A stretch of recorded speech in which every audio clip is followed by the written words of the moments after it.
नमस्कार। संपूर्ण हिंदी स्पेशल एकमात्र YouTube channel Phefana Hindi classes पर आप सभी का स्वागत है। और इस चैनल पर आपको हिंदी के तीनों पक्षों व्याकरण, साहित्य व काव्य शास्त्र का गूढ़ अध्ययन करवाया जाएगा।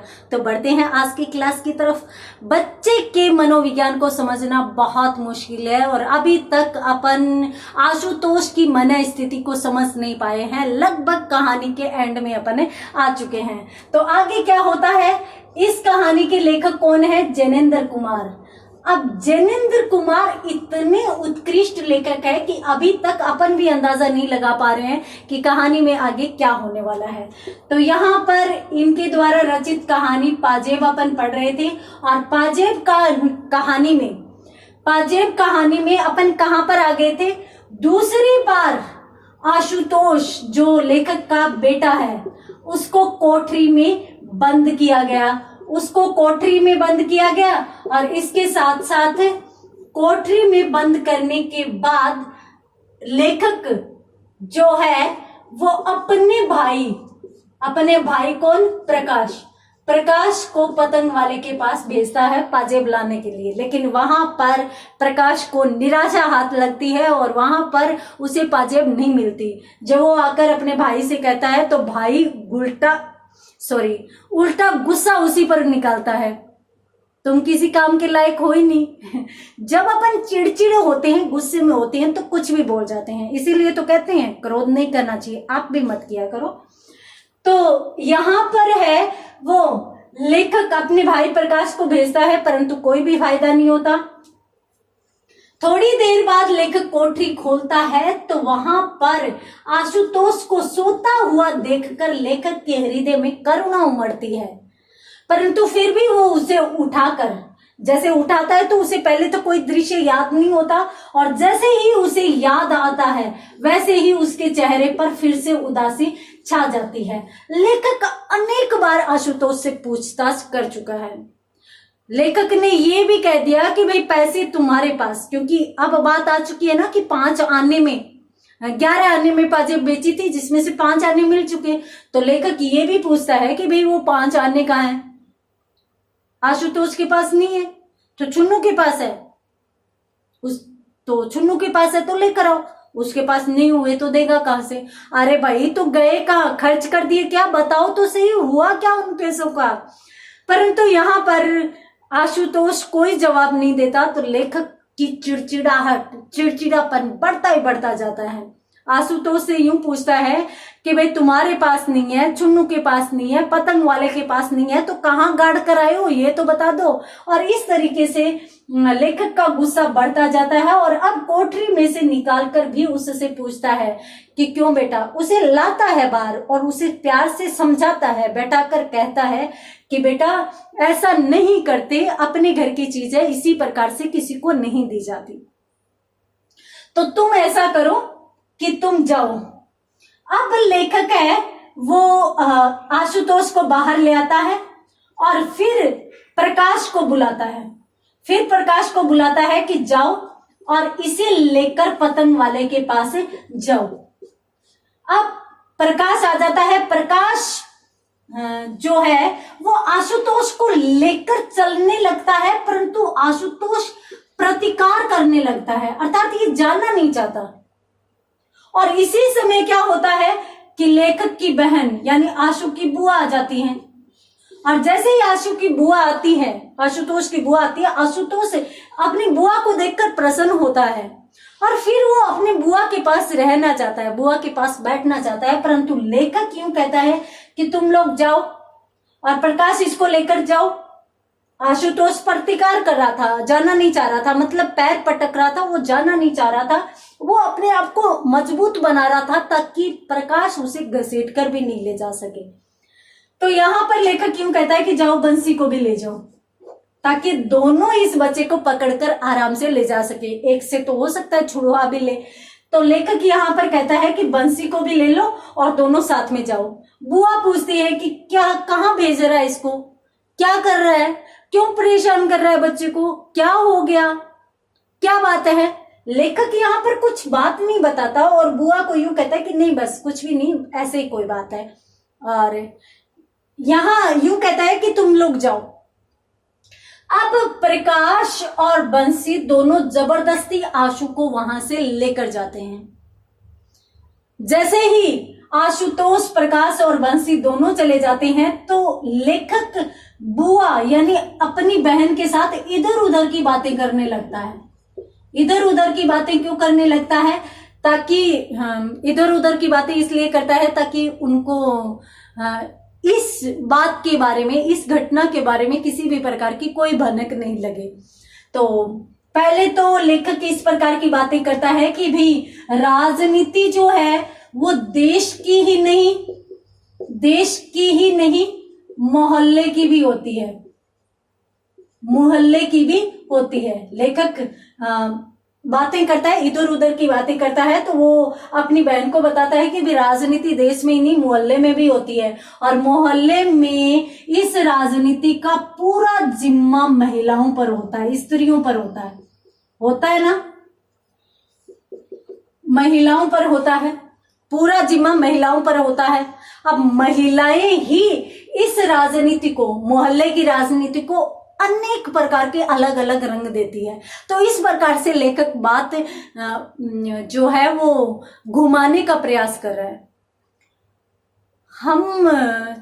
हमारी ये मौलिक जिम्मेदारी होती है कि हमारे अपने घर में क्या हो रहा है वो हमें पता हो चाहे नहीं हो, पड़ोसी के घर में क्या हो रहा है वो हमें पता होना चाहिए। तो राजनीति, भाई जिम्मेदारी है हमारे ऊपर, मोहल्ले की राजनीति की महिलाओं पर। हम अपनी जिम्मेदारी को बखूबी निभाते हैं। कभी भी किसी भी औरत को पूछ लेना मोहल्ले में क्या हो रहा है, एक एक चीज के बारे में सब पता होगा, चाहे घर की बात का पता न हो। तो ये हमारी जिम्मेदारी है, और औरतें सभी जिम्मेदारियों को अपनी ईमानदारी से निभाती है। तो यहाँ पर भी लेखक इसी प्रकार की बातें करता है। और जब बातें कर रहे हैं दोनों, तो उसी समय बुआ अपने पर्स को खोलती है, अपने बैग को खोलती है, और बैग को खोलकर उसमें से पहले तो एक डिब्बा सा निकालती है, बक्सा निकालती है, और उस बक्से के लिए यूं कहती है कि ये लो, जो तुमने जरूरी कागजात मंगवाए थे ना वो सारे के सारे इसमें है, तुम ले लो। फिर वो अपनी बैग में फिर टटोलने लगती है, फिर उस बैग की चेन खोलती है, और चेन खोलकर और उसमें से एक छोटी सी थैली निकालती है, और निकालकर और उस थैली को खोलकर और उसमें से पाजेब निकालती है। हाँ, सही सुना, अपने पाजेब निकालती है। पाजेब निकालकर और लेखक के सामने रख देती है। लेखक चौंक जाता है, हाँ ये क्या है? ये तो पाजेब है, पिछले संडे मैं अपने साथ लेकर चली गई थी भूल से। लेखक की हालत खराब। अब लेखक को वह पाजेब ऐसी लग रही है जैसे उसके सामने कोई बिच्छू पड़ा हुआ हो और उसे डंक मारना चाहता हो। क्यों? क्योंकि जिस पाजेब के लिए इतना बड़ा झमेला हो रहा था, इतना बड़ा कांड हो गया, मोहल्ले में लड़ाई हो गई, घर पे एक छोटा सा बच्चा है, 8 साल का लड़का है, उसको जीने नहीं दिया जा रहा, और यहाँ पर जो है वो पाजेब घर पे थी नहीं, किसी ने ली नहीं। जिस पाजेब के लिए इतना झमेला किया, इतना वाद विवाद किया, वो पाजेब घर पे थी नहीं, बुआ स्वयं अपने साथ लेकर गई थी। अब यहाँ पर लेखक को समझ में नहीं आ रहा कि क्या हो रहा है क्या नहीं हो रहा, और इसी के साथ इस कहानी का अंत होता है। कहानी हमें क्या सीख देती है? कहानी हमें बताती है कि बाल मनोविज्ञान को समझना आसान नहीं है। पहली बात तो ये, इस कहानी से हमें ये सीख मिलती है कि बाल मनोविज्ञान को समझना जो है वो आसान नहीं है। पहली महत्वपूर्ण बात तो ये।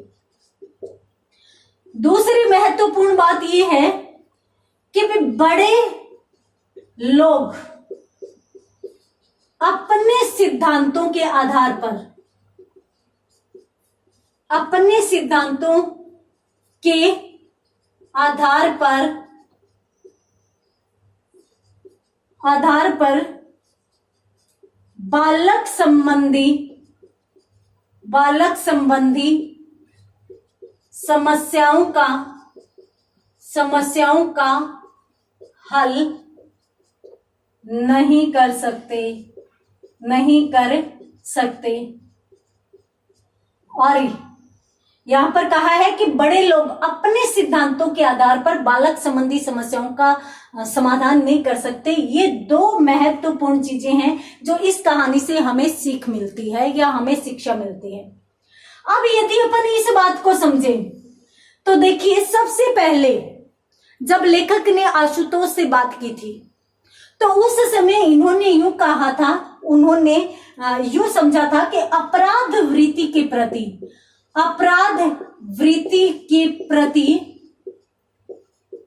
प्रति करुणा का भाव होना चाहिए, रोष का अधिकार नहीं। ये सिद्धांत इन्होंने सबसे पहले दिया था कि अपराध वृत्ति के प्रति करुणा का भाव होना चाहिए, यानी अपराध के प्रति प्रेम दिखाना चाहिए, कभी भी गुस्सा नहीं करना चाहिए। ठीक है, इनका ये मानना है कि अपराध के प्रति यदि अपन करुणा करते हैं, प्रेम दिखाते हैं, तो सही बात निकल कर आ जाती है। इसमें निकली क्या, इस कहानी में सामने आई क्या करुणा और प्रेम के आधार पर? बच्चे ने करुणा व प्रेम जब दिखाया तो झूठी बात के लिए भी हाँ कर दिया। अर्थात ये सिद्धांत किसका है? बड़ों का है। बड़ों पर लागू कीजिए, बड़ों को इनाम दीजिए कि भाई कोई बात नहीं, गलती होगी, तो वो इस चीज को महसूस करेंगे और हो सकता है मान भी लें। परंतु बालक पर इस चीज का कोई भी प्रभाव नहीं पड़ा। ठीक है, दूसरा सिद्धांत तो इन्होंने क्या कहा? दूसरा सिद्धांत इन्होंने इस कहानी में दिया कि उग्रता दोष का लक्षण है। जब इन्होंने आशुतोष से बार बार पूछताछ की थी, आपने पाजेब ली बेटा, यदि आपने पाजेब ली हो तो बता दो, ये अत्यंत प्रेम के साथ इन्होंने पूछा है। परंतु पहले तो आशुतोष सिर हिलाता रहा, और जब बार बार फिर से पूछा गया तो आशुतोष ने क्या किया? आशुतोष ने जोर से बोला, मैंने पाजेब नहीं ली। वो उग्र हो गया, और यहां पर लेखक ने ये मान लिया कि उग्रता दोष का लक्षण है। उग्र हो गया, इसका मतलब उसमें दोष है, अर्थात पाजेब उसी ने ही ली है, चोरी उसी ने ही की है। और यहाँ पर यह सिद्धांत भी लेखक का असफल होता है, लेखक का गलत सिद्ध होता है। क्यों सिद्ध होता है? क्योंकि यहाँ पर बालक में कोई दोष ही नहीं था, वो उग्र हो रहा था तो अपने निर्दोष होने के कारण, न कि दोषी के कारण। तो इसलिए यहाँ पर भी अपनों ने ये सिद्धांत भी देखा, तो ये भी बड़ों का सिद्धांत है, बड़ों पर लागू हो सकता है, परंतु छोटे बच्चों पर लागू नहीं होता। और फिर बालक के प्रति लेखक ने अनेक प्रकार की स्थितियां अपनाई। कौन कौन सी? पहले उसे प्यार से समझाया, फिर उसे डांटा, फिर उसे मारा, उसे सजा देने के लिए कोठरी तक में बंद कर दिया।